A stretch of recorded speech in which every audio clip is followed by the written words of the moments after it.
ਅਸਲਾਮ ਵਾਲੇਕੁਮ। ਕੀ ਹਾਲ ਚਾਲ ਨੇ ਬੇਲੀਓ, ਸੱਜਣੋ, ਮਿੱਤਰੋ ਤੇ ਭਰਾਵੋ। ਤੇ ਮੈਨੂੰ ਬੜੀਆਂ ਉਮੀਦਾਂ ਨੇ ਤੁਸੀਂ ਸਾਰੇ ਠੀਕ ਠਾਕ ਹੋਵੋਗੇ ਤੇ ਤੁਹਾਡੇ ਘਰ ਵਾਲੇ ਵੀ ਸਾਰੇ ਠੀਕ ਹੋਣਗੇ। ਤੇ ਤੁਹਾਨੂੰ ਸੁਬਾਹ ਦਾ ਸਲਾਮ।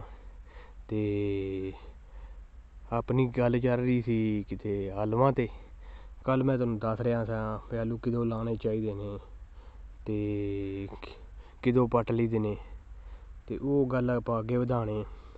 ਉਹ ਗੱਲ ਕੋਈ ਹੁੰਦੇ ਨੇ ਉਹ 2 ਮਹੀਨੇ ਬਾਅਦ ਕੱਚੇ ਆਲੂ ਪੱਟ ਲੈਂਦੇ ਨੇ ਤਾਂ ਕਿ ਉਹਨਾਂ ਕਣਕਾਂ ਵਗੈਰਾ ਲਾਉਣੀਆਂ ਹੁੰਦੀਆਂ ਨੇ, ਜਾਂ ਉਹ ਕੁਛ ਲੋਕ ਜ਼ਿਮੀਦਾਰ ਹੁੰਦੇ ਨੇ ਆਪਣੀ ਮਰਜ਼ੀ ਨਾਲ। ਅਤੇ ਉਸ ਟਾਈਮ ਰੇਟ ਠੀਕ ਹੁੰਦਾ, ਤੇਜ਼ੀ ਹੁੰਦੀ ਰੇਟ ਦੀ। ਅਤੇ ਕੁਛ ਹੁੰਦੇ ਨੇ ਪਕਾ ਲੈਂਦੇ ਨੇ, ਅਤੇ ਉਹ ਪਕਾ ਕੇ ਉਹ ਰਾਸ਼ਨ ਉਹ ਦਿੰਦੇ ਨੇ, ਵੇਚ ਦਿੰਦੇ ਨੇ। ਅਤੇ ਜਿਹੜਾ ਬੀਜ ਉਹ ਬਣਾ ਕੇ ਰੱਖ ਲੈਂਦੇ ਨੇ, ਅਤੇ ਉਹ ਉਹਨਾਂ ਨੂੰ ਚੰਗਾ ਉਹਨਾਂ ਨੂੰ ਵੀ ਪੈਸੇ ਚੰਗੇ ਵੱਟੇ ਜਾਂਦੇ ਨੇ।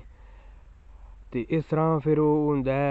ਇਸ ਤੋਂ ਬਾਅਦ ਫਿਰ ਉਹ ਹੁੰਦਾ ਮਕਈ ਦੀ ਤਿਆਰੀ ਵੀ ਕਰਦੇ ਨੇ ਅੱਜ ਕੱਲ੍ਹ, ਲੇਕਿਨ ਮੌਸਮ ਖਰਾਬ ਹੈ ਤਾਂ ਮਕਈ ਬਹੁਤ ਜ਼ਿਆਦਾ ਲੇਟ ਹੋ ਰਹੀ ਹੈ। ਕਈਆਂ ਲੋਕਾਂ ਤੋਂ ਵਗੈਰਾ ਲਾ ਦਿੱਤੀ ਹੈ।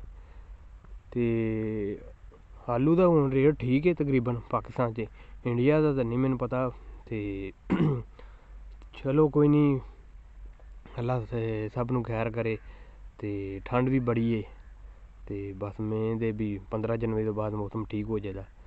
السلام علیکم، کیا حال چال ہے؟ امید ہے آپ لوگ سب ٹھیک ٹھاک ہوں گے۔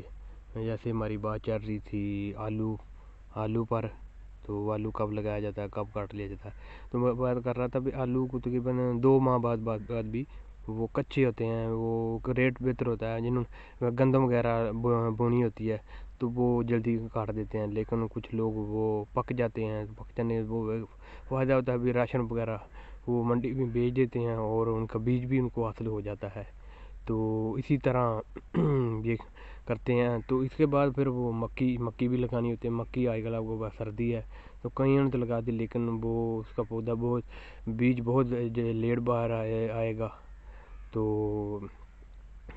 اس طرح پھر دعا کریں بھی سردی یہ کم ہو جائے۔ سردی بہت جانوروں کے لیے بہت زیادہ نقصان دہ، جانور بیچارے تو سارا دن سردی میں باہر، انسان تو پھر بھی بستر میں چلا جاتا ہے، جانور تو سارا دن باہر ہوتے ہیں۔ تو وہ بہت زیادہ ہوا بھی تو بہت زیادہ ٹھنڈی ہوا ہے۔ تو آپ سب لوگوں کو میری طرف سے صبح کا سلام۔ تو امید ہے ابھی آپ لوگ سب بھی سردی سے بچ رہے ہوں گے۔ تو چینل کو سبسکرائب کر دیں اور لائک کر دیا کریں تاکہ ہم لوگ ایک دوسرے کے ساتھ ملتے رہیں کریں۔ ٹھیک ہے، اللہ حافظ۔ سب کو میری طرف سے دعائیں اور نیک تمنائیں۔